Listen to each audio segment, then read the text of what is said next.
இந்தியாவில் உள்ள தேசிய மற்றும் மாநில நெடுஞ்சாலையில் உள்ள மதுக்கடைகளை மூட வேண்டும் என்றும், அதிலும் குறிப்பாக தமிழ்நாட்டில் உள்ள தேசிய மாநில நெடுஞ்சாலையில் உள்ள மதுக்கடைகள் மற்றும் பார் போன்றவை அத்தனையும் நேற்றே மூட வேண்டும் என்று ஒரு தீர்ப்பு கொடுத்தார்கள். இந்த தீர்ப்புக்கு பின்னணி பாட்டாளி மக்கள் கட்சி 2012ஆம் ஆண்டில் தமிழ்நாட்டில் அதிக விபத்துக்கள் சாலையில் நடக்குது என்று சென்னை உயர்நீதிமன்றத்திலே வழக்கறிஞர் பாலு மூலமாக நாங்கள் ஒரு வழக்கை தொடர்ந்தோம். அந்த வழக்கிற்கு தமிழ்நாட்டில் உள்ள தேசிய நெடுஞ்சாலையில் உள்ள மதுக்கடைகளை மூட வேண்டும் என்று தமிழ்நாடு உயர்நீதிமன்றம் ஒரு தீர்ப்பு வழங்கியது. இந்த தீர்ப்பை எதிர்த்து தமிழக அரசு உச்சநீதிமன்றம் சென்றது. அப்பொழுது பாலு அவர்களை மருத்துவர் ஐயா அவர்கள் உச்சநீதிமன்றம் அனுப்பி வைத்து அங்கே இந்த வழக்கை வாதாட சொன்னார். பிறகு அந்த வழக்கின் தீர்ப்பு கடந்த ஆண்டு தொடக்கத்திலே தமிழ்நாட்டில் உள்ள தேசிய நெடுஞ்சாலையில் உள்ள மதுக்கடைகளை மூட வேண்டும் என்று உச்சநீதிமன்றம் தீர்ப்பு கொடுத்தது. அதன் பிறகு இது தமிழ்நாட்டுக்கு மட்டுமல்ல, இந்தியா முழுவதும் ஒரு கொள்கை எடுக்க வேண்டும் என்று இந்திய அரசுக்கு அறிவுரை வலியுறுத்தி பிறகு இந்தியாவின் அட்டர்னி ஜெனரல் அவர்கள் உச்சநீதிமன்றத்தில் வாதிட்டு பிறகு அந்த தீர்ப்பு கடந்த ஆண்டு டிசம்பர் மாதம் 15ஆம் தேதி, அதுதான் முக்கியமான ஒரு தீர்ப்பு, இந்தியாவில் உள்ள தேசிய மற்றும் மாநில நெடுஞ்சாலையில் உள்ள மதுக்கடைகளை மூட வேண்டும், அது மார்ச் 31ஆம் தேதிக்குள் மூட வேண்டும் என்று கடந்த ஆண்டு டிசம்பர் மாதம் 15ஆம் தேதி தீர்ப்பு வழங்கியது உச்சநீதிமன்றம். அதன் பிறகு சில மாநிலங்கள், தமிழ்நாடு போன்ற மற்ற மாநிலங்கள் எல்லாம் அதற்கு மேல்முறையீடு செய்தது. அந்த மேல்முறையீடு இறுதி தீர்ப்பு நேற்று உச்சநீதிமன்றம் வழங்கியிருக்கிறது. அந்த தீர்ப்பினுடைய முழு விவரம் எங்களுடைய வழக்கறிஞர் பாலு அவர்கள் உங்களுக்கு தெளிவுபடுத்துவார். இது முழுக்க இந்தியாவில் உள்ள மது கொள்கையை நிர்ணயம் செய்தது பாட்டாளி மக்கள் கட்சி, மருத்துவர் ஐயா. அந்த பெருமை எங்களுக்கு, அது பெருமையாக நாங்கள் பார்க்கின்றோம். இது அதாவது ஹிஸ்டாரிக்கல் ஜட்ஜ்மெண்ட் இந்த இந்தியன் ஹிஸ்டரின்னு சொல்லலாம். சுதந்திரத்துக்கு பிறகு இப்படி ஒரு தீர்ப்பு வந்தது கிடையாது. இதனால் இந்தியாவில் உள்ள கிட்டத்தட்ட 90,000 மதுக்கடைகளை மூட வேண்டும், அகற்ற வேண்டும், மூட வேண்டும். தமிழ்நாட்டில் உள்ள 3,321 மதுக்கடைகளை மூட வேண்டும். இதனால இப்போ இந்த 5 ஸ்டார் ஹோட்டல்லாம் வச்சிருக்காங்க பாருங்க நெடுஞ்சாலைகள்ல, அங்க பார் நடத்தக்கூடாது, மது விற்கக்கூடாது. அதனால இப்படி ஒரு வரலாறு மிக்க தீர்ப்பு இது வரைக்கும் வந்தது கிடையாது. இது முழுக்க அந்த கிளப்புங்க எதுலேயுமே மது விற்கக்கூடாதுன்னு இது ஒரு தீர்ப்பு வந்திருக்கிறது. காரணம், தமிழ்நாட்டில் பார்த்தீங்கன்னா கடந்த ஓராண்டில் மட்டும் 17,000 பேர் உயிர் இழந்திருக்கின்றார்கள் சாலை விபத்துக்களால். அதற்கு 80 விழுக்காடு காரணம் மது குடித்துவிட்டு வாகனங்களை ஓட்டுவது. இந்தியாவிலே அதிக சாலை விபத்துக்கள் தமிழ்நாட்டில் நடக்கிறது. இந்தியாவிலே அதிக இளம் விதவைகள் தமிழ்நாட்டில் இருக்கின்றார்கள். இந்தியாவில் அதிக தற்கொலைகள் தமிழ்நாட்டில் நடக்கிறது. இந்தியாவிலே அதிக, அதாவது லிவர் டிசீஸ்ன்னு சொல்றது, அது தமிழ்நாட்டில் தான் இருக்கு. இந்தியாவிலே அதிக மது விற்பனை தமிழ்நாட்டில் நடக்குது. நேற்று தமிழக அரசுடைய வாதம் பார்த்தீங்கன்னா மிக மோசமான ஒரு வாதம். எங்களுக்கு வருமானம் குறைஞ்சிடும் சொல்லியிருக்காங்க உச்ச நீதிமன்றத்தில். அதனால அந்த நீதிபதிகள் கோவப்பட்டாங்க. இப்படி ஒரு மாநிலம் நீங்க மது விற்கிறீங்க, வருமானம் குறைஞ்சிடும், அதுக்கு மூடக்கூடாதுன்னு சொல்றதுல நீங்க வருமானம் வேற வழி இல்லையா உங்களுக்கு? மது வித்து தான் நீங்க வருமானம் நீங்க சம்பாதிக்கணுமா? மது வித்து தான் நீங்க நலத்திட்டங்கள் கொண்டு வரணுமான்னு சொல்லிட்டு கடுமையா விமர்சனம் செஞ்சிருக்கிறாங்க தமிழக அரசை நீதிபதிகள்லாம். அந்த வகையில இந்த முழுக்க இந்த ஒரு செய்தியாளர் சந்திப்பு இந்த நோக்கத்திற்கு தான். அதனால மருத்துவர் ஐயா அவர்கள் மது எதிர்த்து மதுவை 34 ஆண்டு காலமாக போராடி வருகின்றார்கள். பாட்டாளி மக்கள் கட்சி 27 ஆண்டு காலமாக மதுவை ஒழிக்க வேண்டும் என்று போராடி வருகிறது.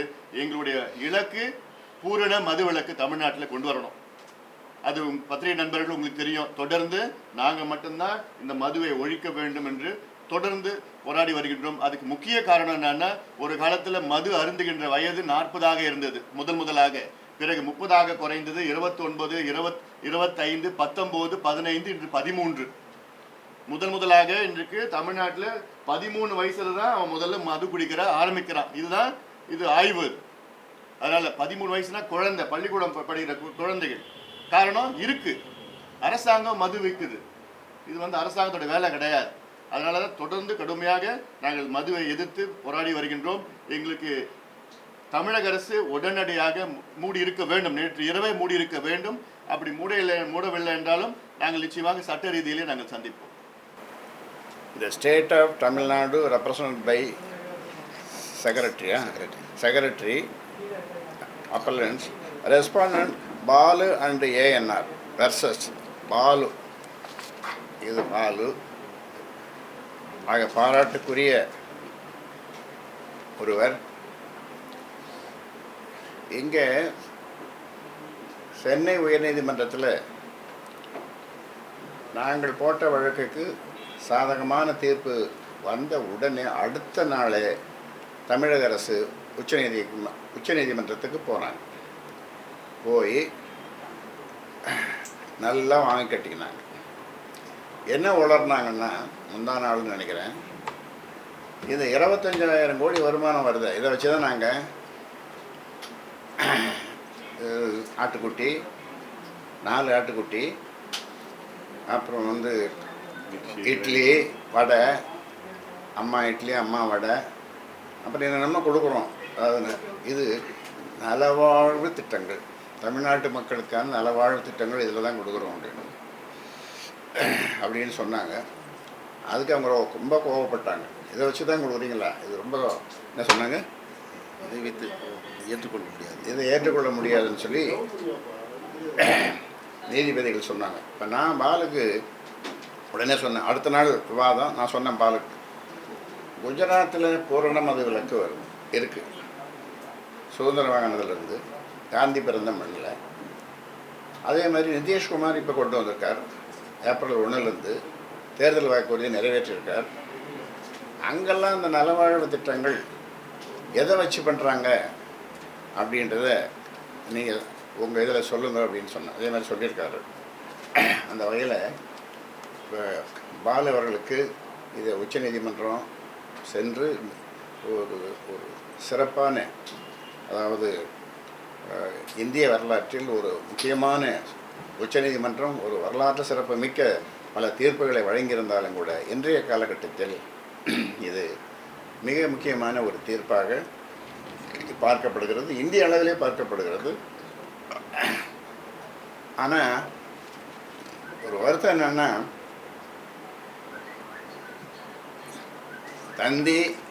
தினத்தந்தி தினகரன் தவிர இந்த வழக்கை யார் போட்டது, பாலு பேர் அதில் 2 தான் வந்தது, இந்த வழக்கை யார் போட்டதுன்னு மற்றவங்களாம் குறிப்பிடாதது எங்களுக்கு ஒரு ஒரு வருத்தம் ஏற்படத்தானே செய்யும். என்ன சொல்கிறீங்க, என்ன சொல்கிறீங்க, இருக்குமா இல்லையா? இருக்குது. ஏன் போட்டால் என்ன, பாலு பேர் பாலு 2 எழுத்து தான், அதிகமான இது ராமதாஸ்ன்னா கூட கொஞ்சம் 4-5-6 எழுத்து வரும், அன்புமணிக்கு அது மாதிரி தான் வரும், அது 2 வரும். ஆனால் ஏனோ தெரியல, இந்த லிக்வர் பாலிசி, இந்த இந்த கொள்கைக்கு ஊடகங்கள் தான் மிகப்பெரிய ஆதரவு கொடுக்கணும். அதாவது புகையிலை ஒழிப்பாக இருந்தாலும் மது ஒழிப்பாக இருந்தாலும் நீங்கள் தான் ஆதரவு கொடுக்கணும், ஊடகங்கள் தான் ஆதரவு கொடுக்கணும். அதனால் அது ஒரு செய்தி. இதுதான் அந்த தீர்ப்பினுடையது. இது நீங்கள் உங்கள் கைக்கு நீங்கள் இணையத்தில் எல்லாம் எடுத்துருப்பீங்க, வச்சுருப்பீங்க, எல்லாரும் உங்களுக்கு வேணும்னா கொடுக்குறோம். அதில் இதே நாளில் கடந்த ஆண்டு 6,272 டாஸ்மாக் கடைகள் இருந்தது தமிழ்நாட்டில். அப்புறம் மறைந்த முதல்வர் ஜெயலலிதா 500 கடையை மூடுறேன்னு சொல்லி மூடினாங்க அவர் இருக்கும்போது. அப்புறம் இப்போ இருக்கிற முதல்வர் அவர் ஒரு 500 மூடினார். அதுக்கு முன்னாடி 600 நம்ம மூடணும். அதுக்கு அதுக்கு முன்னாடி 540 மூணுனது நாம் போராட்டம் பண்ணி மூணுனது. இப்போ உச்சநீதிமன்றம் ஆர்டர் வச்சு ஆமாம், அது முதல்ல மூடினது. அதுக்கப்புறம் தான் ஜெயலலிதா 500. ஆமாம், முதல்ல மூணுனது 500 உச்சநீதிமன்றம் இதை வச்சு மூணுனது. அப்புறம் ஜெயலலிதா 500. இப்போ இதெல்லாம் போக இப்போ 5672 கடை. அதில் நேற்று தீர்ப்பு பிரகாரம் 3321 மூடணும், ராத்திரி மூடியிருப்பாங்க. அதில் அப்படி பார்க்கும்போது 2351 கடை தான் இப்போ இருக்கணும், இன்னையிலேருந்து இருக்கணும். அதில் இது 2351 கடைன்றது ஒன்றும் தெரியாதில்லை. இதையும் மூடிடலாம், இதையும் மூடிடலாம். ஆமாம், 3/2 பங்கு மூடியாச்சு. இன்னொன்று, இந்த டாஸ்மாக் கடைக்கு எங்கேருந்து இந்த சாராயத்தை கொடுக்குறாங்கன்னு சொன்னால் 11 மது ஆலைகள், 7 பீர் ஆலைகள். 11 மது ஆலைகள், 7 பீர் ஆலைகள். இது யாராருதுன்னு உங்களுக்கு தெரியும் தானே? தெரியும் தானே? தெரியும் தானே? ஆமாம், தெரியாதவங்களுக்கு சொல்லிடுறேன். மிடாஸ்னு ஒரு கம்பெனி. அப்புறம் திமுகவிலேயே 7 பேர், 6 7 அவங்களது. ஆமாம், இங்கே ஸ்டாலின் சொன்னார் தேர்தல் நேரத்தில், தேர்தலுக்கு பிறகு இதெல்லாம் ஸ்டாலின்னு சொன்னார், டிஆர் பாலுன்னு சொன்னார். தேர்தலுக்கு பிறகு இதை மூடுவோன்னு சொன்னாங்க. ஆனால் இது வரைக்கும் மூடலை. அப்போது இனிமே இந்த ஆட்சிக்கு வந்தால் முதல் கையெழுத்து, முதல் நாள் முதல் கையெழுத்து அப்படின்னு சொல்லி நாங்கள் சொன்னதை, அன்புமணி சொன்னதை காப்பி அடித்து சொன்னார் இல்லையா? அப்புறம் சொன்னார் யார்? ஸ்டாலின். இப்போ அவர்கிட்ட கேட்டுக்கிறோம், இது எப்போ மூட போகிறீங்க அப்படின்றது. அது இப்போ தமிழ்நாட்டில் 29,672 கோடி வருமானம்னு சொல்கிறாங்க தமிழ்நாட்டில். உத்தரப்பிரதேசத்தில் 17,500 கோடி வருமானன்றாங்க. அங்கே அரசு நடத்தலை. அப்புறம் கர்நாடகாவில் 8,114 கோடி, 8,114 கோடி. இது மூணாவது, இந்தியாவில் மூணாவது. மற்றதெல்லாம் 4,000, 3,000, 5,000 அப்படி தான் மற்ற மாநிலங்கள் நான் சொல்கிறது.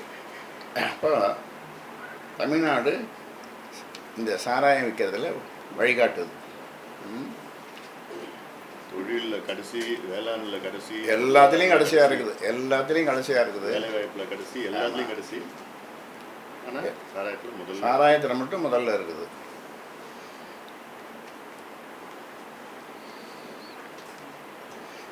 35 வருஷம் என்னுடைய போராட்டம் இதுக்காக. அதில் 32 மாவட்டம், தமிழ்நாட்டில் இருக்கிற 32 மாவட்டங்களில் பெண்களை திரட்டி மகளிர் மது ஒழிப்பு மாநாடு, பெண்களை திரட்டி 32 மாவட்டத்தில் செய்தது இது ஒரு சாதாரண காரியம் இல்லை. இது யாரும், எந்த கட்சியும், எந்த அமைப்பும் செய்யாத ஒன்று நான் செய்தேன். 10 ஆண்டுகளுக்கு. ஆமாம். அதன் பிறகு தேர்தல் நேரத்தில், தேர்தலுக்கு முன்னாலேயும் அன்புமணி ராமதாஸ் இதை பெண்களை திரட்டி பல மாவட்டங்களில், தெற்க, மேற்க, வடக்க எல்லா இடத்துலையும் ஆயிரக்கணக்கான பெண்களை திரட்டி அந்த போராட்டத்தை செய்தார். ஆமாம், 5 முறை நாங்கள் பூட்டு போடுற போராட்டத்தை பண்ணோம். இப்படி நிறைய வரலாறு இதுக்காக.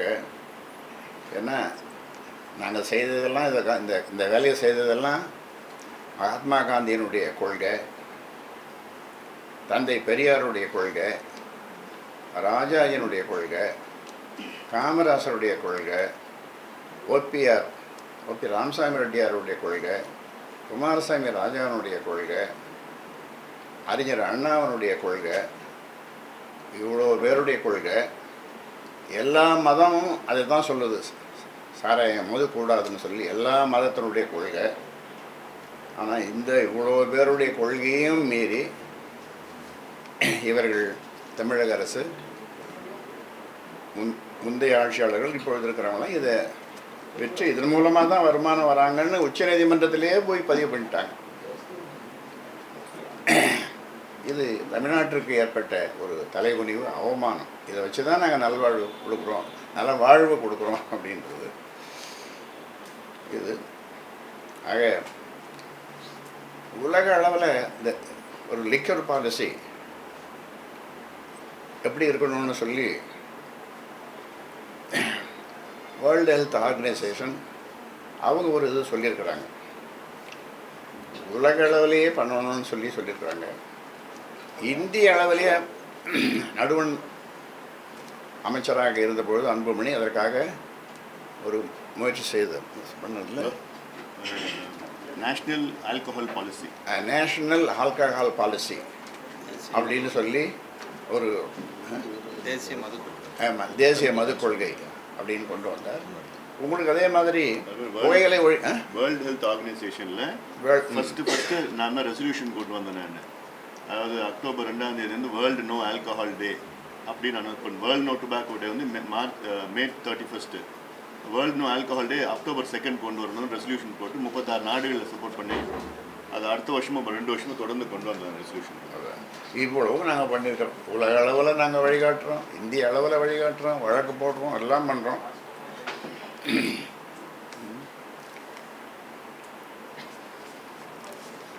புகையிலை அதே மாதிரி புகையிலை ஒழிப்பு, அதுக்கு எத்தனை விருதுகள், இப்படி டொபாக்கோ ஃப்ரீ இந்தியா. அதில் ஒரு இளைஞன் பீடி பிடிச்சாலும் சிகரெட் பிடிச்சாலும் அதை பார்த்து கவலைப்பட்டவங்க நாங்கள் தான். அதுக்காக பல எதிர்ப்புகளை மீறி அன்புமணி அமைச்சராக இருந்த பொழுது பொது இடங்களில் புகைப்பிடிக்கக்கூடாதுன்னு சொல்லி அதுக்கு எவ்வளோ எதிர்ப்பு. இங்கிருந்து அப்பொழுது முதலமைச்சராக இருந்தவரை கடும் எதிர்ப்பு. கிட்டத்தட்ட ஒரு 6-7 முதலமைச்சர்கள் எதிர்ப்பு. 4 முதலமைச்சர்கள் வெளிப்படையாக எதிர்த்தாங்க. அதில் சரிபாதி நாடாளுமன்ற உறுப்பினர்கள் எதிர்த்தாங்க. இவ்வளவும் மீறி தான் அந்த சட்டத்தை அன்புமணி ராமதாஸ் கொண்டு வந்தார். குட்காவை இந்தியாவில் தடை பண்ணது நம்ம தான். ஆமாம், குட்காவை இந்தியாவில் தடை பண்ணது நாம தான். கஞ்சாவை எதிர்த்து தொடர்ந்து போராடிட்டு வர்றது நாங்கள் தான். அதில் ஒரு ஒரு சின்ன இது சொல்கிறேன். கஞ்சா எங்கே பார்த்தாலும் விற்கிறாங்க போடுறாங்கன்னு பெற்றவர்கள், சில பேர் பிள்ளைகளை பெற்றவர்கள் என்கிட்ட வந்து முறையிட்டாங்க. அப்போ நான் சொன்னேன், குறிப்பாக ஒரு இடம் சொல்லுங்களேன்னு. இந்த என்ன திருவல்லிக்கண்ணி பக்கத்தில் திருவல்லிக்கண்ணி பக்கத்தில் ஒரு பள்ளிக்கூடம், அந்த ரோடு இது அந்த இடத்துல விற்கிறாங்கன்னு சொன்னாங்க. போய் எங்கள் கட்சிக்காரங்களை அனுப்பிச்சி ஒரு 3-4-5 பொருட்களை வாங்கின்னு சொன்னேன். பள்ளிக்கூடத்துக்கு வெளியிட்டே விற்கிறாங்க. அதை வாங்கின்னு வந்து எங்கள் கட்சியினுடைய தலைவர்கிட்ட கொடுத்து இதை எடுத்து போங்க சட்டமன்றத்துக்கு எடுத்து போய் இதை காட்டுங்க அப்படின்னு சொன்னேன். எடுத்து போய் அந்த பொருட்களை தான் எங்கள் காட்டி பேசினார். பெண்கள் விடுதி முன்னால் எல்லாம் பெரும்பாலும் இப்போ கூட விடுதிகளில், கல்லூரி விடுதிகளில் இது சாதாரண புழக்கத்தில் இருக்குது. சிறையில் வந்து தாராளமாக விற்கிது. அங்கே மொத்தமாக ஹோல்சேல் வேணும்னா அங்கே போய் வாங்கிக்கலாம். ஆமாம் ஆமாம். நீங்கள் அந்த தேனி மாவட்டம் அங்கெல்லாம் போக வேண்டியதில்லை, இங்கே சிறையிலே வாங்கிக்கலாம். அதெல்லாம் இப்படி பல பிள்ளைகள் வேணா போயிட்டாங்க. கஞ்சாவுக்கு அடிமையாகி படிக்க அனுப்பிச்சாங்க, கல்லூரி படிக்க அனுப்பிச்சாங்க, கடன் வாங்கி. எனக்கு தெரிஞ்ச 4-5 பேர் அவங்க குடும்பம் பிள்ளைகளை அடிச்சுட்டு அவங்களுக்கு வைத்தியம் பண்ணுறதுக்கே இப்போ காசு இல்லாமல் இருக்காங்க. அந்த குழந்தைங்களுக்கு வைத்தியம் பண்ணுறது. இப்படி கஞ்சா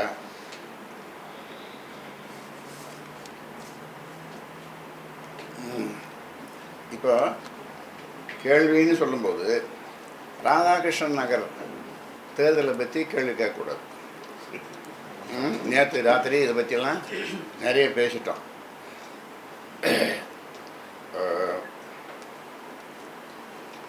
அதனால் இப்போ முழுக்க முழுக்க இதை பற்றி தான். அதை பற்றி கேள்வி நாளைக்கு நீங்கள் கேள்வி கேளுங்க, சரமாரியான கேள்வி கேளுங்க, சாதாரண கேள்வி வேணும், சரமாரியாக கேளுங்க. ஆர்கே நகர் தொகுதி, ராதாகிருஷ்ணன் நகர் தொகுதி, அப்படி தான் சொல்லணும். இப்போ இது வந்து ஒரு முதல் கட்ட வெற்றி பார்த்துக்கலாம். உங்களுடைய கொள்கை வந்து முழுசாக இப்போ பேன் பண்ணோம் அப்படின்னு சொல்லிட்டு இதுக்கு அடுத்த கட்டமாக அதுக்கு நீங்கள் எடுத்துகிட்டு போவீங்களா? சட்ட ரீதியான நிச்சயமாக எங்களுடைய போராட்டம் அதாவது நீண்ட நெடிய வரலாறு கொண்டதுன்னு சொன்னோம் இல்லையா, 35 வருஷம் போராட்டம். இப்போ இதில் இருந்து நீதிமன்றத்தின் மூலமாக நாங்கள் இது ஒரு பெரிய வெற்றியை நீங்கள் பெற்றுக்கிறோம். இது முழுவதும், அதாவது ஒரு துளி சாராயம் தமிழ்நாட்டில் எங்கும் கிடைக்காத அளவுக்கு இதை பூரண மதுவிலக்கை கொண்டு வருவது தான் எங்களுடைய இலக்கு. அதற்காக எங்களுடைய எல்லா சக்திகளும், எங்களுடைய கட்சியினுடைய எல்லா சக்திகளையும் நாங்கள் பயன்படுத்தி தொடர்ந்து நாங்கள் போராடுவோம். நாங்கள் ஒரு தொகுதிக்கு ஒரு 100 போராட்டக்காரனை தயார் பண்ணி வச்சுருக்கோம். இப்போ அவனுக்கு பேர் போராட்டக்காரன்னு பேர். நான் தான் தலைமை போராட்டக்காரன். சார், இப்போ இந்த டாஸ்மார்க் வந்து நெடுஞ்சாலைகளில் மட்டும் தமிழக அரசு இதை வேறு இடத்துல மாற்றுவதற்கான திட்டங்களை போட்டு அதுதான் நான் சொல்ல மாட்டேன். நல்ல வேலை, நன்றி, நீங்கள் கேள்வி கேட்டீங்க. அதாவது இதை நெடுஞ்சாலையில் வைக்கக்கூடாதுன்னு சொன்னாங்க. அதை உள்ளே கொண்டு போய் வைக்கிறதுக்கு தமிழ்நாட்டில் இருக்கிற மக்கள் அனுமதிக்க மாட்டார்கள். ஏனென்றால் இப்பொழுது குறிப்பாக பெண்கள் ரொம்ப விவரமாக இருக்கிறாங்க. இங்கேருந்து அங்கே உள்ளே போய் எந்த கிராமத்துக்கு போனாலும் எங்கே கொண்டு போனாலும் இன்றைக்கி பெண்கள் கொதித்து விடுவார்கள். அந்த மாதிரி மனநிலையில் இன்றைக்கி பெண்கள் இருக்கிறாங்க. சார், இப்போ புதிதாக அந்த டாஸ்மாக் கடைகள் வேற எங்கேயாவது இடமாற்றம் செய்யப்பட்டால் கட்சி சார்பாக தடுத்து நிறுத்தத்துக்கு நடவடிக்கை கடுமையாக போராடுவோம். அதை செஞ்சுட்டு இருக்கோம். குறிப்பாக தருமபுரி தொகுதியில் 67 மதுக்கடைகள் தேசிய நெடுஞ்சாலைகள் இருக்குது. அது வந்து உள்ளே வைக்கிறதுக்கு ஏற்பாடு செஞ்சிட்டு இருக்காங்க. அங்கே எங்கள் கட்சி சார்பில் ஒவ்வொரு கிராமத்துக்கும் போயிட்டு அங்கே வைக்கக்கூடாதுன்னு சொல்லிட்டு அங்கே மக்களை திரட்டி போராட்டம் செஞ்சு அவங்களாம் வைக்கிறது இடம் இல்லாமல் முடிச்சுட்ருக்காங்க. அது அங்கே தருமபுரியில் மட்டும் தமிழ்நாடு முழுவதும் இப்போ சொல்லியிருக்கோம், கட்சிக்காரர்கள் சொல்லிட்டு இருக்கோம், அதுக்கு விடமாட்டோம். சார், அதே மாதிரி வந்து செப்டம்பர் 30ஆம் தேதி வரலும் தனியார் மதுக்கடைகள் வந்து இதுக்கு வந்து டைம் கொடுத்துருக்காங்க. பட் அதே சமயத்தில் கவர்மெண்ட்டுக்கு மட்டும் உடனே பண்ணணுங்கிற மாதிரி சொல்லிட்டாங்க. ஸோ இது வந்து ஒரு கான்ட்ராக்டி மாதிரி இருக்குன்னு நினைக்கிறேன். நீங்கள் சொல்லுங்கள். இல்லை, தனியாருக்கு கொடுக்குற காரணம் என்ன, அவங்களுக்கு லைசன்ஸ் ஃபீ வாங்குறாங்க கவர்மெண்ட்டு. அதை திருப்பி ரீபே பண்ணுற ஒரு சுச்சுவேஷன் வரும். அதனால் அவங்களுக்கு அந்த காலத்தை நீட்டிக்கிறாங்க. இது வந்து தமிழ்நாட்டை பொறுத்தவரையில் மதுவை வந்து டாஸ்மார்க் அரசு நிறுவனமே நடத்துது. அதனால் எந்த இழப்பும் இல்லை. அதனால் உடனடியாக அமல்படுத்தணும் அப்படின்னு நீதிமன்றம் தீர்ப்பிலே தெரிவிக்கும்.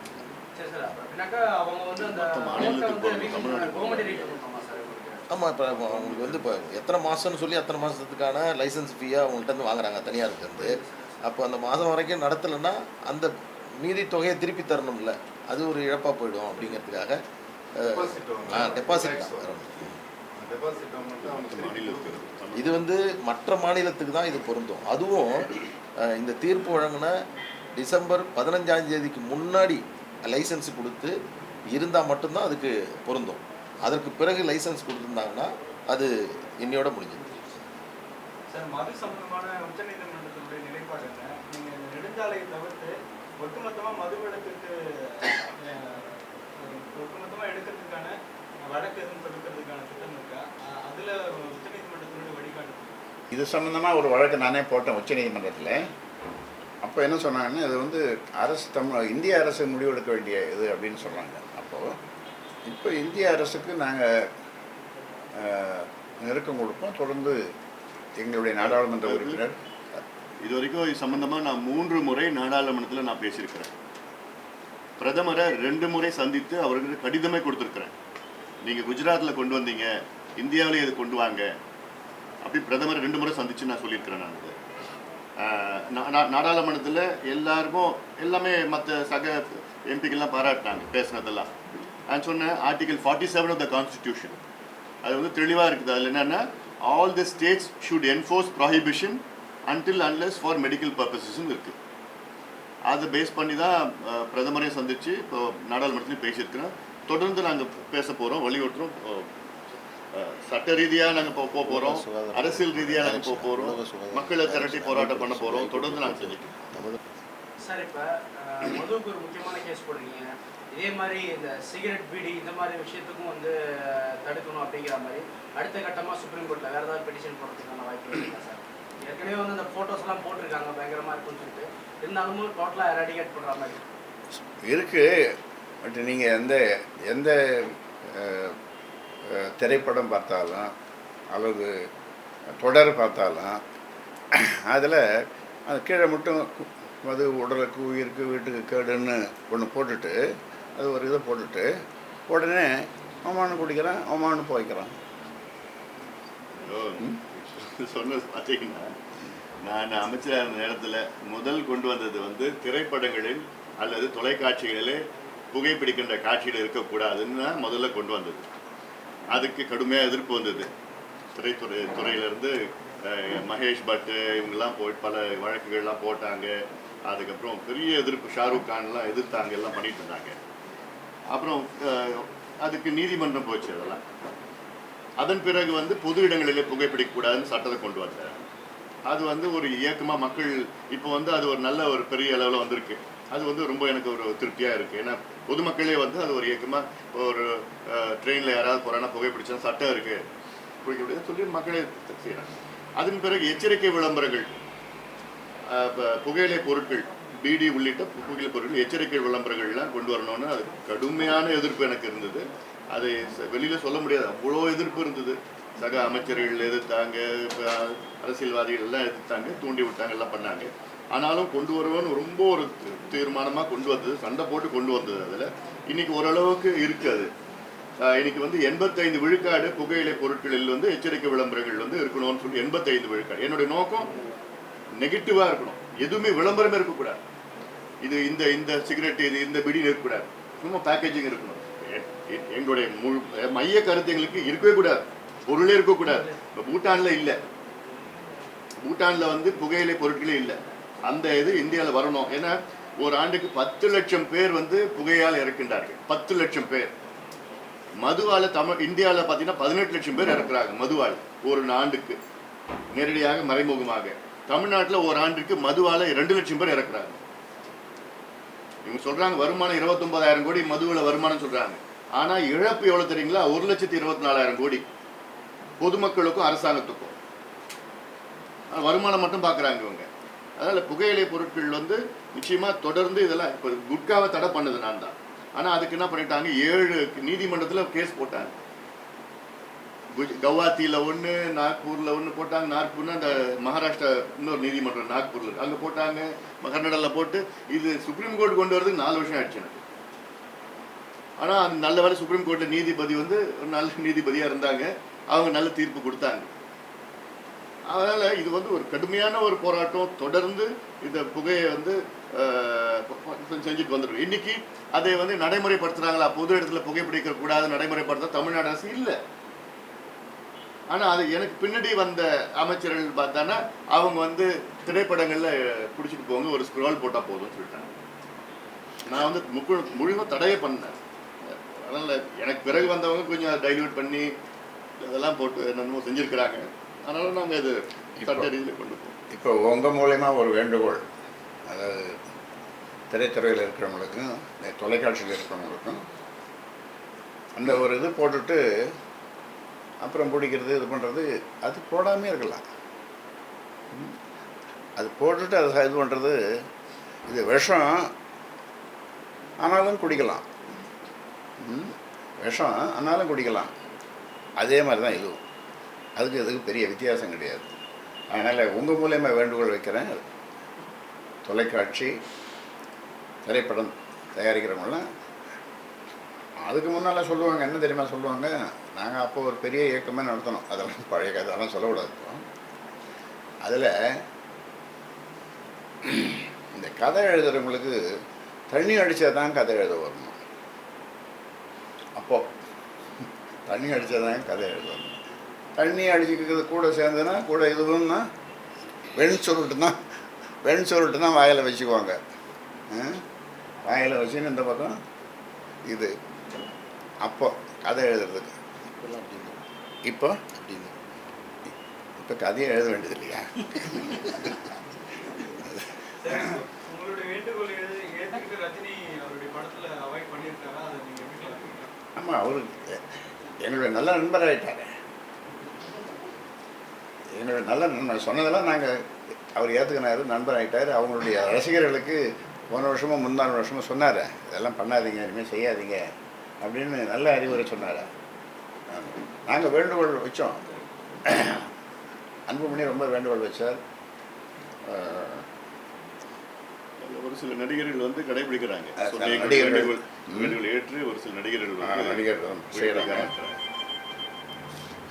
ஆனால் இப்போ இருக்கிற வர புது புது நடிகர்கள் வந்து அதை குடிச்சிட்டு ஆடுறதும் அது காட்டுறதும், ஆனால் ஒரு இது காட்டிடுறாங்க. மதுவால் ஏற்படக்கூடிய வருவாய் இழப்பு ஈடுகட்ட மத்திய அரசு மாற்று திட்டங்களை யோசிக்கணும்னு சொன்னாங்க. நீங்க என்ன முன் வச்சுக்க? நிறைய சொல்லியிருக்கிறோம். நீதிமன்றம் சொல்லி நீதிமன்றத்தில் ஐயா சொல்லி சொல்லுது, ஒரு ஆவணத்தில் ஐயா சொல்லி சொல்லி மது ஒழிப்பு வருமானத்துக்கான மாற்று வழின்னு சொல்லி மணல், கிரானைட்டு, தாது மணல், இதை பண்ணாலே ஒரு வருஷத்துக்கு 1,00,000 கோடி வருமானம். 1,00,000 கோடி ஒரு வருஷத்துக்கு. நான் சொல்கிறேன், ஒரு வருஷத்துக்கு. இது பெரிய இந்த பட்ஜெட். இதை வச்சுட்டு இந்த நிதிநிலை இதுவே வச்சுட்டு நிறைய வெல்ஃபேர் ஸ்கீம் படலாம் மக்களாக. இது அரசுகிட்ட நாங்கள் கொடுத்துருக்குறோம். இதை வந்து நீதிமன்றத்தில் சொல்லியிருக்காரு, முந்தா நாள் சொல்லியிருக்காரு, பாலு சொல்லியிருக்காரு, இதை சொல்லியிருக்காரு, மாற்று வருவாய். இது 2008ஆம் ஆண்டு தமிழக அரசுக்கு மது ஒழிப்புக்கான மாற்று மது ஒழிப்பு கொள்கை தமிழக அரசுக்கான எப்போ போட்டோம்னா 2008 26 ஆகஸ்ட் பார்த்துங்க. மாற்று வழிக்கு நாங்கள் சொல்லியிருக்கிறோம், அப்போவே சொல்லியிருக்கோம். 8ன்னா எத்தனை வருஷம் ஆகுது? 9 வருஷம் ஆகுது. வருமானத்துக்கு வழி இதில் நிறைய நாங்கள் சொல்லியிருக்கிறோம். சமீபத்தில் வந்து சேகர் ரெட்டி கைதானார். அவருடைய மனுவில், அவருடைய பிணை மனுவில், பெயில் அப்ளிகேஷனில் என்ன சொல்லியிருக்கிறாருன்னா, நான் 32 கோடி சம்பாரிச்சிருக்கேன், அது 24 நாளில் சம்பாரிச்சதுன்னு சொல்லியிருக்கிறார். அது வந்து ஒரு போர்ஷன், அந்த குவாரி, இந்த சாண்ட் குவாரியில் ஒரு போர்ஷன் தான், ஒரு ஸ்ட்ரிப் ஆஃப் 24 நாளில் 32 கோடி நான் சம்பாரிச்சிருக்கிறேன். பெட்டிஷனில் இருக்குது, அஃபிடவிட்டில் கொடுத்துருக்குறார். அந்த கணக்கு வச்சு பார்த்தா ஆண்டிற்கு 9 மாதங்கள் எடுக்கிற, மீதி 3 மாதம் மழை. இப்போ மழை வரது கிடையாது, காற்றுல எல்லாம் முடிச்சிட்டாங்க, அது வேறு. அதில் கணக்கு பண்ணி பார்த்தா 24,000 கோடி வருமானம் தமிழ்நாடு அரசுக்கு வரணும். எவ்வளோ வந்தது தெரியுமா? 130 கோடி. 2003 ஜெயலலிதா அவர்கள் இந்த சாண்ட் மைனிங் வந்து அரசுடைமை ஆக்கின நேரத்தில் பார்த்தீங்கன்னா 150 கோடி வந்தது. இந்த வருஷம் 130 கோடி தான் வருது. ஆனால் எவ்வளோ வந்துருக்கு? 24,000 கோடி வரணும். இது மட்டும் கிடையாது, தாது மணல் 50,000 கோடி, கிரனைட்டில் 15,000 கோடி, அப்புறம் மற்றெல்லாம் இபி டிபார்ட்மெண்ட்லேருந்து பொதுப்பணித்துறை இதெல்லாம் ஊழல்லாம் இல்லாமல் ஒழுங்காக வரி வாங்கிறது, நியாயமான வரிகள் வாங்கினா 1,10,000 கோடி ரூபாய் தமிழக அரசு வருமானம் வரணும். இல்லை, இந்த மது வருமானம் தேவையில்லை. அதனால் மாற்று வழியெல்லாம் பலமுறை நாங்கள் சொல்லியிருக்கோம். இந்த செல் டேக்ஸ், அது என்ன தமிழ் விற்பனை வரியில் அது முறையாக அது பண்ணாலும் அதுவும் சொல்லியிருக்கிறோம் நாங்கள். அதில் பாருங்க, இந்த மதுவால் என்னென்ன வியாதிகள் உச்சந்தலையிலேருந்து உள்ளங்கால் வரைக்கும் வர வியாதிகள் ஒரு படமாக கூட அப்போ போட்டிருக்கோம். அவ்வளோ வியாதிகள். சரி, இப்போ இந்த உச்சநீதிமன்றத்தினுடைய தீர்ப்பை வாதாடும்போது வாதாடும்போது ஏன் இந்த கடைகள் அகற்றப்பட்டு சிட்டிக்குள்ள வைக்க போகிறோம் அப்படின்றத நீங்கள் ஏன் மென்ஷன் பண்ணி அதையும் சேர்த்து ஒரு ஆர்டராக இது பண்ணுறோம்? அதாவது இந்த அகற்றப்படக்கூடிய கடைகள் திரும்பியும் ஊருக்குள்ள வரும் அப்படின்றது உங்களுக்கு ஏற்கனவே தெரியும். ஸோ அதை ஏன் நீங்க இங்கே போட்ட தேசிய நெடுஞ்சாலை மற்றும் அரசு மாநில நெடுஞ்சாலைகள் தான் இங்கே போட்டது. அது சம்பந்தமாக தானே இப்போ நாங்கள் இவங்க இது பண்ணியிருக்காங்க. அதாவது இதோடைய மைய கருத்து என்னன்னா, குடிச்சு வாகனம் ஓட்டுறதுனால விபத்துகள் வந்து அவங்க மட்டும் இறக்குறது கிடையாது, ரோட்ல நடந்து போறவங்க எதிர்க்க வரவங்க நடந்து போறாங்க. அதுதான் மைய கருத்து. ஹைவேஸ்ல விற்கக்கூடாது, ஹைவேஸ்ல குடிச்சிட்டு அவைலபிலிட்டி இருக்கு, அதை குடிச்சிட்டு ஓட்டுறாங்க. அதுதான் மைய கருத்து. அதனால தான் இதை வந்து ஹைவேஸ்ல இருக்கக்கூடாது, அப்படி நீங்க நடத்தணும்னா 500 மீட்டருக்கு உள்ள நீங்க வைத்துக்கலாம், அதுக்கு பேர் பலகைலாம் இருக்கக்கூடாது, விளம்பரங்கள் இருக்கக்கூடாது, இதுதான் ஒயின் ஷாப் போற வழி, அப்படிலாம் எதுவுமே இருக்கக்கூடாதுன்னா தீர்ப்பு கொடுத்துருக்காங்க. இந்த தீர்ப்பை முக்கியப்படுத்தினா கூட அது அகற்றப்படக்கூடிய கடைகள் திரும்பி வேற இடத்துல வைக்க போறது உச்சநீதிமன்றத்துக்கும் தெரியும், உங்களுக்கும் தெரியும். அப்படின்ற பட்சத்துல அதை ஏன் இல்லை, வேற இடத்துல வைக்கக்கூடாதுன்றதுக்காக நாங்கள் வழக்கு போடல. இங்கே இந்த வழக்கம் இங்கே இவங்க வந்து அப்பீல் பண்ணாங்க. யார் மாநில அரசு அப்பீல் பண்ணதனுடைய இதுதான் இது. அடுத்த கட்டமாக நாங்கள் இல்லை, அடுத்த கட்டமாக அது மாதிரி மொத்தம் போட்டிருக்கிற ஒரு வழக்கு போட்டதுக்கு தான் வந்து இந்திய அரசு அது கொள்கை முடிவு எடுக்கணும். அது நாங்கள் வந்து என்ன செஞ்சுடுவோம், அது நீங்களாம் கொஞ்சம் ஆதரவு கொடுத்தா நாங்கள் வந்துடுவோம், நாங்கள் செஞ்சுடுவோம். நாங்கள் நன்றி. இப்போ இந்த 3300 கடைகளை அகற்றனால ஆயிரக்கணக்கான பணியாளர்களுடைய வாழ்வாதாரம் அவர்களுக்கு நாங்கள் ஆரம்பத்துலேருந்து சொல்லியிருக்கிறோம். அவர்களுக்கு வேறு துறையில் அரசு வேலை 5 லட்சம் வேலை வாய்ப்புகள் காலியாக இருக்குது. அரசு துறையில் 5 லட்சம் வேலை வாய்ப்பு, அதில் இவங்களுக்கு கொடுக்க வேண்டியது தான். இந்த போராட்டம் எப்படி சார், நாளையிலிருந்து தொடங்குமா, இன்றிலிருந்து தொடங்குமா? என்னது மாற்று இடத்துல கடைகள் வைக்கும்போது, ஏன்னா இன்னையிலேருந்து அந்த கடைகள் அகற்றப்படுது. இப்போ தானே மக்களுக்கு செய்தி சொல்லியிருக்கிறோம்.